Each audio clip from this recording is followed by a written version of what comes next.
안녕하십니까, 홍철기입니다. 오늘은 2023년 7월 13일이고요. 아침 뉴스 시작하도록 하겠습니다. 윤석열 대통령이 해냈습니다. 기시다 일본 총리가 기준치를 넘어서게 되면은 방류를 중단하겠다라는 약속을 했는데요. 자, 그런데 기시다 총리가 아주 충격적인 행동을 했다고 합니다. 도대체 어떻게 된 일인지 좀 알아보도록 하고요. 송영길의 전직 보좌관이 130억 배임에 걸려버렸습니다. 도대체 송영길 주변에 정상적인 사람이 있는 것인지, 그리고 터졌다 하면은 다 돈 문제인 것인지 궁금하기 짝이 없는데 알아보도록 하겠습니다.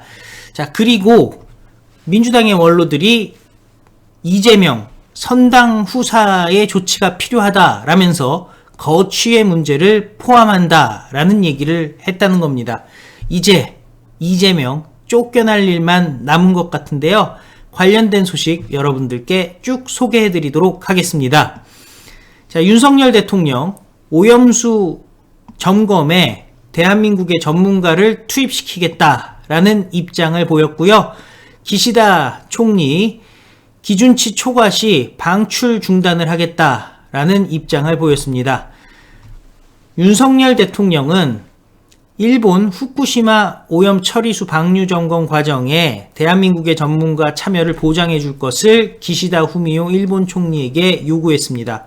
윤석열 대통령은 어제 오후 리투아니아 수도 빌뉴스 시내의 한 호텔에서 기시다 총리와 30분간 한일 정상회담을 갖고 이와 같이 밝혔는데요. 윤석열 대통령은 오염수 방류와 관련해서 국민의 건강과 안전을 최우선적인 요소로 고려해야 된다라면서 원자력 안전 분야의 대표적 유엔 산하 국제기구인 IAEA의 발표 내용을 존중한다라고 전제했습니다. 계획대로 방류의 전 과정이 이행되는지에 대한 모니터링 정보를 실시간으로 우리 측과 공유하고 방류에 대한 점검 과정에 우리 전문가도 참여하도록 하라라고 요구했습니다. 방사성 물질의 농도가 기준치를 초과하는 것과 같은 상황이 발생하면 즉각 방류를 중단하고 우리 측에 그 사실을 바로 알려달라라고 말했는데요.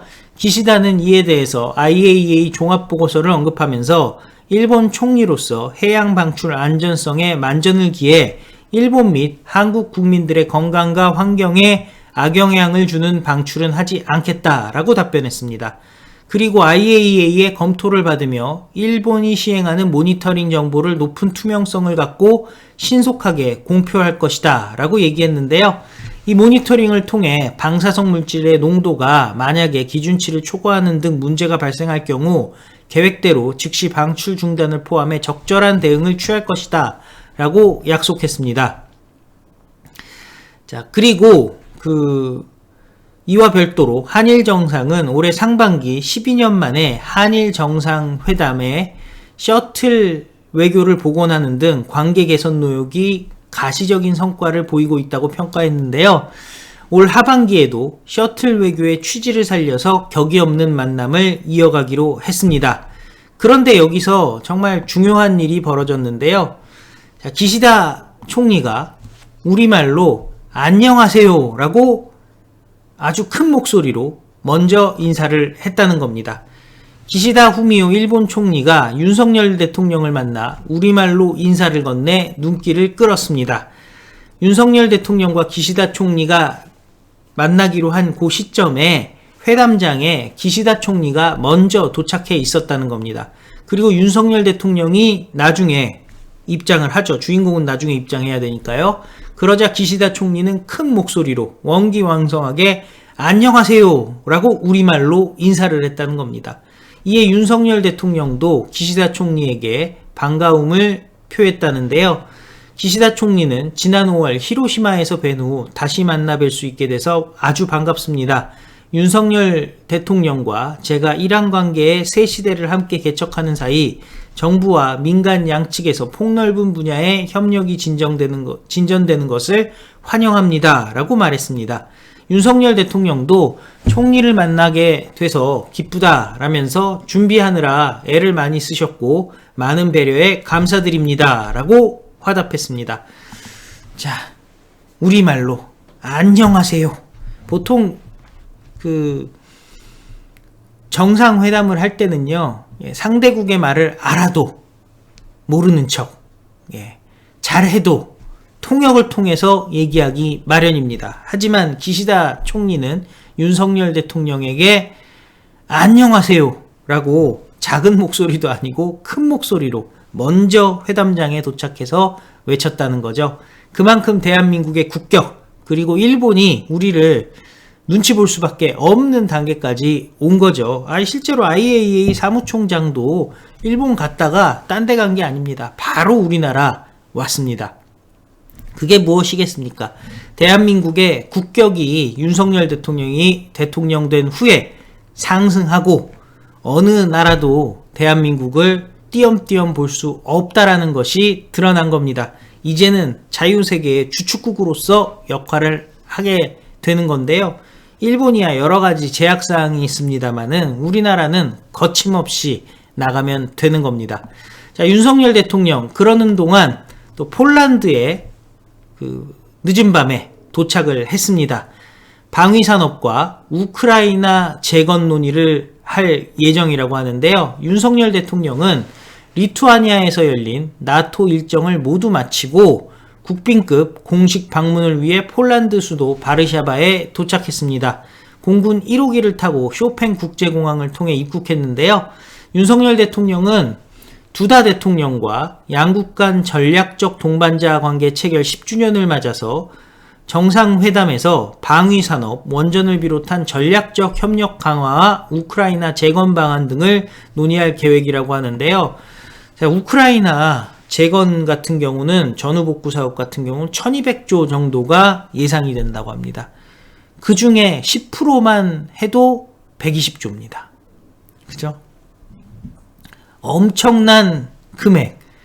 그런데 폴란드는 어떻게 보면은 지금 우크라이나 입장에선 가장 지원을 많이 해주는 가장 가까운 나라 아니겠습니까? 자, 폴란드와 우리가 손을 잡고 삼각편대로 우크라이나 전후 복구 작업에 참여한다면은 우리나라에 내놓으라 하는 건설업체들 당연히 실력 있지 않습니까? 또 우리나라가 폴란드에 비해서 자금력도 뛰어난 편이고 폴란드가 향도가 돼서 역할을 해준다면은 결국 대한민국 중동의 제2의 중동붐을 넘어서서 유럽에서도 새로운 건설의 역사를 창조할 수 있을 것이라 믿습니다. 자, 이제 윤석열 대통령이 해외에 나가가지고 외교 참사 프레임이 사라졌잖아요. 싹 사라졌어요. 그죠? 이것도 사실 신기한 일이에요.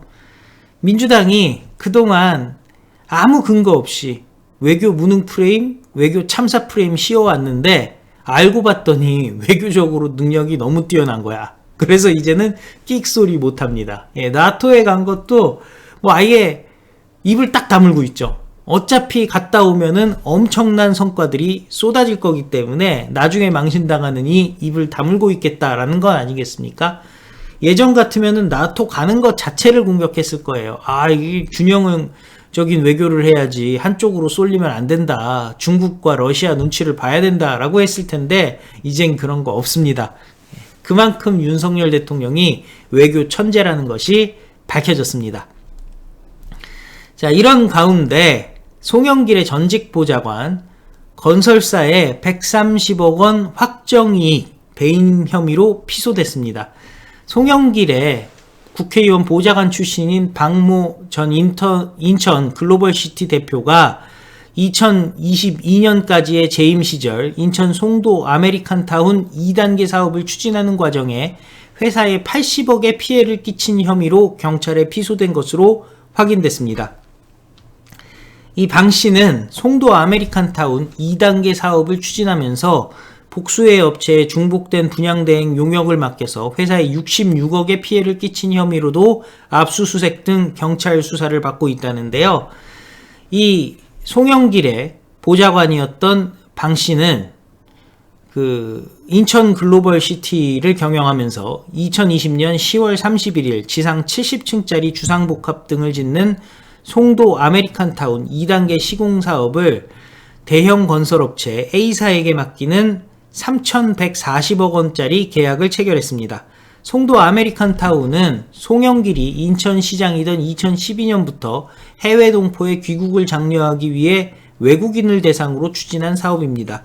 당초 2단계 사업은 1단계 사업 시공을 맡았던 B사가 3,435억에 맡기로 기본 약정을 맺은 상태였는데, 이 송영길 보좌관이가 2019년 12월 취임한 후 이를 번복하고 A사에게 시공 사업을 줬습니다. 문제의 도화선은 인천 글로벌시티가 금융비용 절감액 명목으로 시공사인 A사에게 2021년과 2022년 각 40억, 2023년 50억 등 총 130억을 확정적으로 지급하도록 한 조항이었습니다. 당초 B사가 PF 대출 한도액을 4,500억으로 전한 방면 A사는 2,600억으로 정했기 때문에 기존보다 대출 한도액이 줄었으니까 그 수수료와 이자 등 절감된 금융비용을 산정해서 130억을 지급해야 된다는 황당한 논리였던 겁니다. 금액을 줄여줬으니까 보상을 준다? 세상에 이런 게 어디 있습니까? 그죠? 이에 인천 글로벌시티는 40억씩 80억을 A사에 줬습니다. 이에 앞서 송영길 전 보좌관은 A사와의 시공계약 직전인 2020년 10월 10일 5천만 원 이상의 계약은 반드시 입찰에 붙인다는 내부 규정을 폐지하고 수의 계약한 것으로 또 드러났습니다. 와, 이게 몇천억을 수의 계약한다는 게 말이 됩니까? 또한 2021년 평당 분양가를 888만원에서 결국 1000만원으로 올리고 분양대행업체 C사와 특별 판촉 계약을 맺는 안건을 이사회에 상정하면서 2022년 3월 대선 전 완판을 강조하기도 했습니다. 당시 이사회 자료에는 2022년 상반기 대선과 지선이 있어서 홍보효과 분산과 부동산 정책 변화 등 불확실성이 가중돼 있어서 조기에 완료하고자 한다라는 내용이 담겨 있고, 실제 2단계 사업 분양은 대선 전에 사실상 완판됐다는 겁니다. 인천 글로벌시티 현 경영진 측은 해당 계약이 시행사 몫의 이익을 건설사에 확정적으로 넘겨주도록 담보해서 회사에 80억의 피해를 끼쳤다면서 이 송영길의 전 보좌관인 방 씨와 A사 대표를 특경법상 배임 혐의로 인천지방경찰청에 고소해 경찰이 수사 중이라는 겁니다. 고소인 측 법률대리인은 송영길의 보좌관 출신인 박모 씨는 시공사를 B사에서 A로 교체하라는 정치적 특명을 받고 임명된 것으로 추정된다면서 이 박모 씨가 기이한 계약으로 A사에 확정 지급한 80억을 리베이트로 되돌려받아 정치권에 흘러갔을 가능성을 배제할 수 없다라고 주장했습니다. 박모 씨는 시공사의 역량으로 PF 대출액이 줄어든 비용에 따른 이익을 시공사와 시행사가 나눈 것이다. 리베이트나 정치권 연관 주장은 사실이 아니다. 계속 이런 얘기를 하면은 법적 조치를 취하겠다라고 얘기도 하기도 했습니다. A사는 분양이 안 되는 리스크를 감수하더라도 PF 대출금을 줄여서 금융비용을 줄이는 구도를 제안한 대신 확정 지급을 요구한 것이다. 인천 글로벌시티는 공사비를 절감하는 이익을 얻었으니 손해를 입은 것이 아니다라고 주장했습니다. 한편 경찰은 이 방 씨가 2021년 10월 A사에 175억을 주고 2단계 사업 오피스텔과 상가 분양 사업을 맡긴 지 한 달 후 특별 판촉 용역 명목으로 분양대행업체 C사에 같은 분양 용역을 66억에 맡겨서 회사에 피해를 끼친 혐의, 특경법상 배임으로 수사 중입니다. 경찰은 지난달 이 송영길 전 보좌관과 C사 대표의 자택과 휴대전화를 압수수색하고 자금의 흐름을 추적 중이라는데요. 경찰 관계자는 자금 흐름이 명확히 소명되지 않는 부분을 중심으로 수사 중이다 라고 얘기를 했습니다. 자, 송영길 주변에 돈봉투도 터졌고 이제는 130억 배임도 터졌습니다. 먹사연도 터졌습니다. 도대체 이자들의 먹고 사는 문제 어떻게 해결을 해왔던 것일까요? 그런데 이렇게 주변에는 돈 관련된 일이 많은데 송영길은 연봉도 높은 인천시장 그리고 국회의원을 5번이나 했으면서 왜 돈이 없을까요? 그게 더 이상하죠. 그죠? 국회의원들은 자기 돈 안 쓰고도 생활이 가능할 정도로 각종 비용이 많이 나오는 것 아니겠습니까? 후원금도 받죠. 정치활동은 후원금 받아서 하죠. 이상하기 짝이 없습니다. 도대체 송영길의 월급과 후원금, 또 선거에 나오면은 선거비를 보전을 받잖아요. 15%만 넘으면. 자, 그러면은 그리고 선거가 있는 애는 더블로 3억씩 받지 않습니까?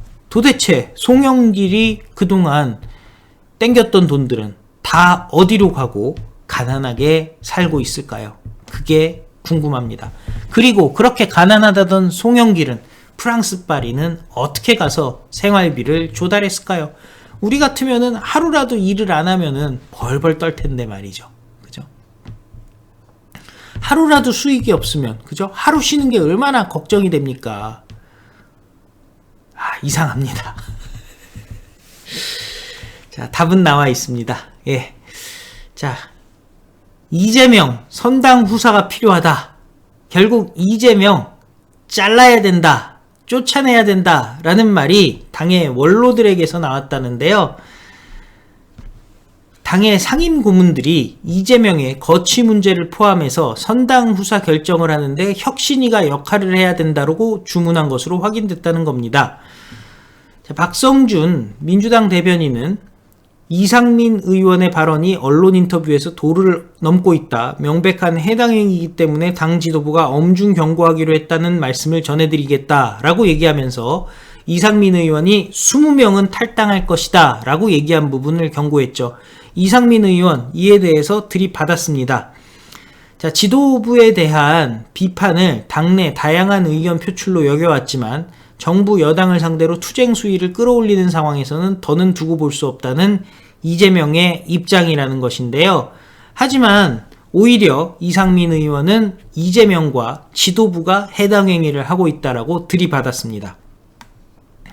자, 이런 가운데 김은경 혁신위원장을 면담한 민주당의 상임 고문 일부가 이재명이 당을 먼저 생각해서 어떻게 해야 될지 본인 스스로 결정해야 된다고 김은경에게 얘기한 것으로 확인됐다는 겁니다. 그리고 그 결정에는 거취 문제도 포함된다는 것이었는데요. 혁신위 관계자는 혁신을 당부하는 정도였다며 확대 해석을 경계했지만 미묘한 물밑 움직임에 지도부도 촉각을 곤두세우고 있다는 겁니다. 여기저기서 차라리 탈당을 하자, 아니면은 원로들 같은 경우는 이재명의 거취를 결단하라 라는 얘기들이 나오고 있다는 겁니다. 자, 이재명 결국 쫓겨날 수밖에 없습니다. 재판이 너무 많습니다. 거기에 송영길 돈봉투까지 터져버리게 되면요, 20명, 지금 그 검찰이 20명이라고 명시를 했죠. 약 20명이 아닙니다. 그러면은 그 20명 중에 친명계 의원 한두 명에 끝나겠습니까? 지금 알려진 것만으로도 최소 여러 명이 있다 알려졌었는데 점점 친명계 의원들이 늘어나고 있는 상황이었잖아요. 당시에는 친명이 아니었을지 모르지만 결과적으로 친명이 된 사람들이 꽤 많을 거란 말이죠. 그러면은 이재명의 책임론이 나올 수밖에 없는 상황입니다. 과연 이재명 뭐 뻔뻔하게 나오겠죠. 근데 그 정도 되면요, 당내에서 반란이 일어납니다. 그리고 배가 침몰을 하게 되면은 쥐들은 먼저 도망을 나오게 되죠.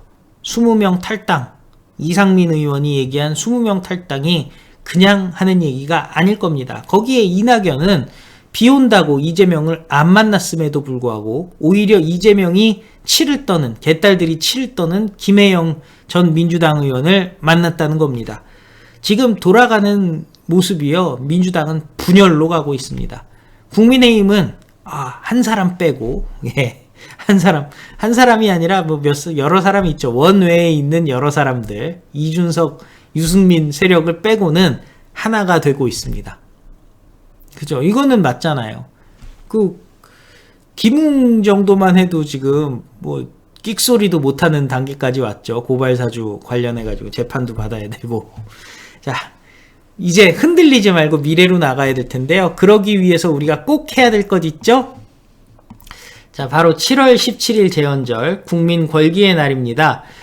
자, 국회의원 특권 폐지를 위해서 우리 모두 뭉쳐야 됩니다. 7월 17일 오후 2시 국회 앞이고요. 정말 짱짱한 인물들 연설 올라옵니다. 지금 사전에 다 협의를 하고 있으니까요. 여러분들 나와주시면은 정말 감사드리고, 이거는 국민의 또 의무 아니겠습니까?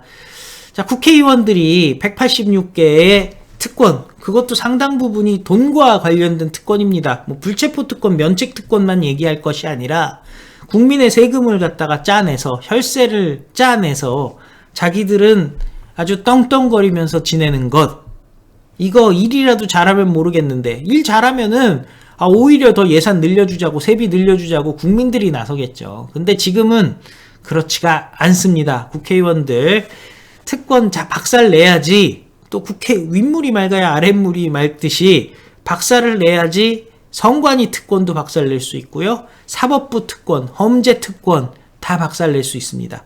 그래야 대한민국 바로 세울 수 있습니다. 자, 7월 17일 월요일 오후 2시 여러분들 만나 뵙도록 하겠습니다.